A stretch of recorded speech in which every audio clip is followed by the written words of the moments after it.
রাস্তার মিডিলে একটা ইঞ্জিন ভ্যান খারাপ হয়ে পড়ে আছে,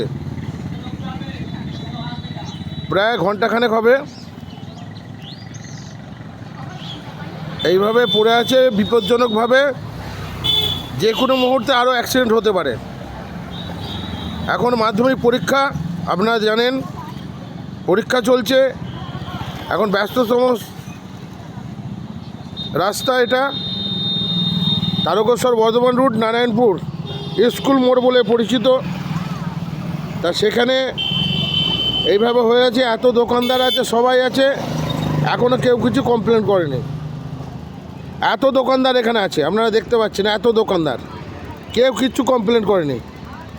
এইভাবে যদি একটা মোটর ভ্যান এইভাবে পড়ে থাকে, কেরাচিভাবে, সোজা না, কেরাচিভাবে, দেখতে পাচ্ছেন রাস্তাটা কেরাচিভাবে তো এইভাবে পড়ে আছে। মানুষ এদিক দিয়ে ওদিক দিয়ে আসছে, দুর্ঘটনা আবার হতে পারে। গাড়ির কাছে কেউ নেই দেখতে পাচ্ছি, গাড়ির কোনো ফোন নাম্বারও নেই যে তাকে ফোন করে জানাবো যে গাড়িটা সরিয়ে নাও। গাড়িটা অবশ্য ভেঙে গেছে, সামনের ইয়েটা, সামনের যে গার্ডটা থাকে টিয়ারিংয়ের, সেই সঙ্গে সেই যে গার্ডটা সামনের, এটা ভেঙে গেছে দেখতে পাচ্ছেন আপনারা। চাকাটাও পড়ে আছে, বিপদ হতে, হ্যাঁ কিছু হতেই পারে,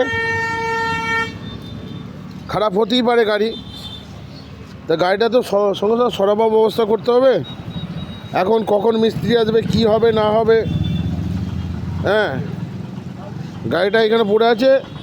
এবার এখান দিয়ে কত স্কুলের ছাত্রছাত্রী পরীক্ষা দিতে যাবে, বা এটা ব্যস্ততম রোড আমাদের এই এলাকার মধ্যে। মেন সিটি হচ্ছে তারকেশ্বর, ব্যস্ততম রোড। এখান দিয়ে যাচ্ছে এই একটা দোকানদার, এই যে দাঁড়িয়ে আছে, তার দোকানের সামনেই হয়েছে।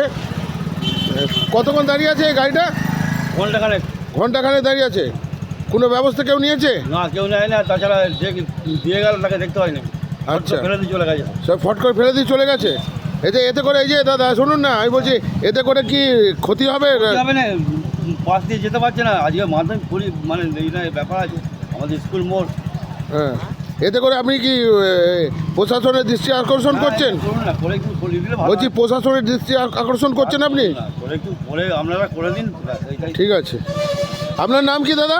সুখদেব সামন্ত। দাদা শুনুন না, কি নাম আপনার? সুখদেব সামন্ত, বাড়ি নারায়ণপুর গার্লস নিচয়, ফলের দোকান। আচ্ছা, ফলের দোকান।